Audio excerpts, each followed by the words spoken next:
First question, until you work hard, you will not pass. എന്തെങ്കിലും error ഉണ്ടോ? Until you work hard, you will not pass. അല്ലേ? Okay. അതായത് until എന്ന് പറഞ്ഞാൽ ഇന്ന സമയം വരെ. ശരിക്കും നീ പാസ്സാവണമെങ്കിൽ നീ നന്നായിട്ട് വർക്ക് ചെയ്യണം. അതല്ലേ മീനിങ് അല്ലേ? നീ പാസ്സാവണമെങ്കിൽ നീ നന്നായിട്ട് വർക്ക് ചെയ്യണം. അപ്പോൾ അവിടെ ഒരു കണ്ടീഷൻ അല്ലേ പറയുന്നത്? കണ്ടീഷന് നമ്മൾ അൺടിലാണോ കൊടുക്കുന്നത്? അല്ല, പിന്നെ അൺലെസ്. കണ്ടോ, ഇങ്ങനെയാണ് ക്വസ്റ്റ്യൻ വരുന്നത്. മനസ്സിലായോ? So unless you work hard you will not pass. Unless you work hard. അപ്പോൾ അവിടെ ഒരു കണ്ടീഷനാണ് പറയുന്നത്. നീ പാസ്സാവാനുള്ള കണ്ടീഷൻ എന്താ? നന്നായിട്ട് വർക്ക് ചെയ്യാം. ഓക്കെ. നമ്മൾ നേരത്തെ ഒരു എക്സാമ്പിളിൽ ഇപ്പോൾ she or say she doesn't go there nor does he, ഇങ്ങനൊരു എക്സാമ്പിൾ. നമ്മളിതിൻ്റെ വേറൊരു ഫോം നമ്മൾ നേരത്തെ കണ്ടായിരുന്നു. ഇത് കറക്റ്റാണോ? She doesn't go there nor does he. രണ്ട് സെൻറ്റൻസസിനെ കണക്ട് ചെയ്യാനായിട്ട് ഞാനിവിടെ നോർ എന്നുള്ള കൺജങ്ഷൻ യൂസ് ചെയ്തു. നെഗറ്റീവ് സെൻസിലാണ് നോർ ഉപയോഗിക്കുന്നതെന്ന് അറിയാം. ഷീ ഡസൻറ്റ് ഗോ ദെയർ, അവൾ പോകാറില്ല. നോ ഡസ് ഹി, അവൻ അത്രയും കൂടെ ഇല്ല. അപ്പോൾ ഇവിടെ എന്താ? ഈ ക്ലോസ് തുടങ്ങുന്നത് ഒരു നെഗറ്റീവിലാണ് തുടങ്ങുന്നത് അല്ലേ? ഇതിൻ്റെ ഒരു എക്സാമ്പിൾ നോറിൻ്റെ ആപ്ലിക്കേഷനായിട്ട് ഞാൻ ഇതിന് സിമിലർ ആയിട്ടുള്ള എക്സാമ്പിൾ തന്നായിരുന്നു.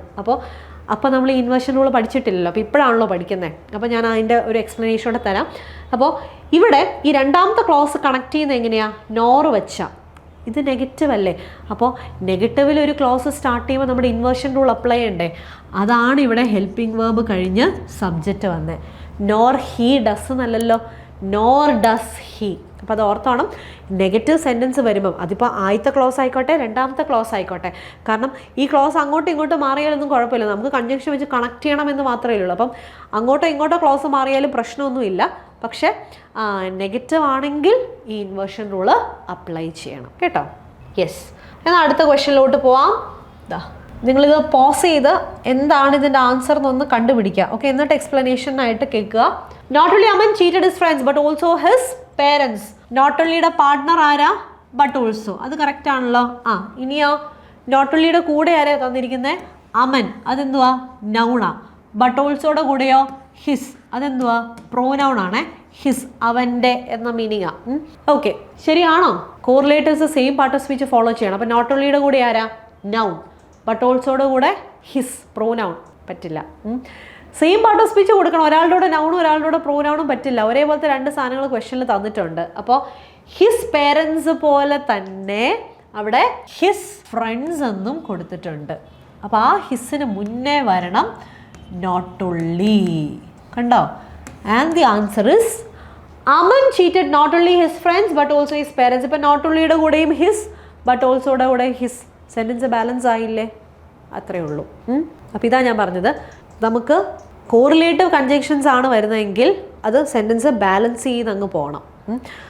ഒരേപോലെ ബാലൻസ് ചെയ്യണം. അപ്പോൾ ഇവിടെ നോക്കിയപ്പം കണ്ടോ, ഇങ്ങനെ ഇവരെ പൊസിഷനൊക്കെ മാറ്റി തരും. ഇവിടെ നോട്ട് ഓൺലിയുടെ കൂടെ നൗണാ, അങ്ങനെയാണെങ്കിൽ ബട്ട് ഓൾസോയുടെ കൂടെ നൗൺ വരണം. പക്ഷെ നോക്കിയപ്പോൾ അല്ല. അപ്പോൾ നമ്മൾ സെൻറ്റൻസ് വായിക്കാം, ഏതാണോ ഒരേപോലെ തന്നിരിക്കുന്നത്? രണ്ട് നൗൺ ആണോ രണ്ട് പ്രോനൗൺ ആണോ? അപ്പോൾ ഈ ക്വസ്റ്റ്യനിൽ രണ്ട് പ്രോനൗണാണ് തന്നിരിക്കുന്നത്. മനസ്സിലായോ? Next we have fourth question. She keep singing from morning and evening. ഫ്രമിൻ്റെ പാർട്ട്ണർ ആരാ? ഫ്രമിൻ്റെ പാർട്ട്ണർ ടു ആണ്. From morning to evening. From to. Okay, രാവിലെ മുതൽ വൈകുന്നേരം വരെ പാടിക്കൊണ്ടിരിക്കും. അതാരായിരിക്കും? അതൊരു സിംഗർ ആയിരിക്കും അല്ലേ? Okay, next. I would rather buy a scooter but a cycle. റാദറിൻ്റെ പാർട്ട്ണർ ആരാ? റാദറിൻ്റെ partner than. rather than, other than, no sooner than അല്ലേ? You will have to choose between good two ആണോ? അല്ല, between the partner and ആണ്. between good and bad. കണ്ടോ? ഇങ്ങനത്തെ കുഞ്ഞു കുഞ്ഞു സാധനങ്ങൾ നമ്മൾ ശ്രദ്ധിക്കാതെ പോവരുത്. Okay, next. he has no other object but to get a handsome job. ഇവിടെ ഒബ്ജക്റ്റ് എന്ന് ഉദ്ദേശിക്കുന്നത് വേറൊരു ലക്ഷ്യവുമില്ല. ഒബ്ജക്റ്റീവ് എന്നുള്ളൊരു മീനിങ് ആണ്. അപ്പോൾ വേറൊരു ലക്ഷ്യവും ഇല്ല, നല്ലൊരു ജോലി എന്ന് മാത്രമേ ഉള്ളൂ. ഓക്കെ, അപ്പോൾ അതറിൻ്റെ പാർട്ട്ണർ ആരാണ്? ദാൻ. ബട്ടല്ല, than. No other object than to get a handsome job. Wait here unless I return. ഞാൻ വരുന്നത് വരെ വെയിറ്റ് ചെയ്യണം അല്ലേ? വരുന്നത് വരെ എന്ന് പറയുമ്പോൾ സമയമല്ലേ? അൺടിൽ അല്ലേ? അൺടിൽ ഐ റിട്ടേൺ, വരുന്നത് വരെ. And moving on to the last two questions. Okay, ഞാൻ എക്സ്പ്ലനേഷൻ പറയുന്നതിന് മുന്നേ തന്നെ നിങ്ങളത് പോസ് ചെയ്ത് ആൻസർ ചെയ്യാൻ പറ്റുമോ നോക്കുക, എന്നിട്ടേ കേൾക്കാവൂ കേട്ടോ. 9. No sooner Jithin has solved the riddle than he was applauded. Meaning എന്താ, അവൻ ആ ഒരു റിഡിൽ, ആ ഒരു കടങ്കഥ കംപ്ലീറ്റ് ചെയ്തതും എല്ലാവരും കൂടെ കൈയടിച്ചു അല്ലേ. സോ നോ സൂണർ പാർട്ട്ണർ ആരാ, നോ സൂണർ ദാൻ, അതൊക്കെ അല്ലേ. ഈ നോ സൂണർ നെഗറ്റീവ് അല്ലേ, അപ്പോൾ ഇൻവേർഷൻ റൂൾ അപ്ലൈ ചെയ്യണ്ടേ. ജിതിൻ ഹാഡ് സോൾഡ് എന്നങ്ങ് സാധാ പറയുന്ന പോലെ അങ്ങ് പറഞ്ഞാൽ മതിയോ, പോരാ. അപ്പോൾ no sooner had Jithin sold. Okay, no sooner had Jithin sold. അപ്പോൾ ഹെൽപ്പിംഗ് വേർബ് ആദ്യം വരണം.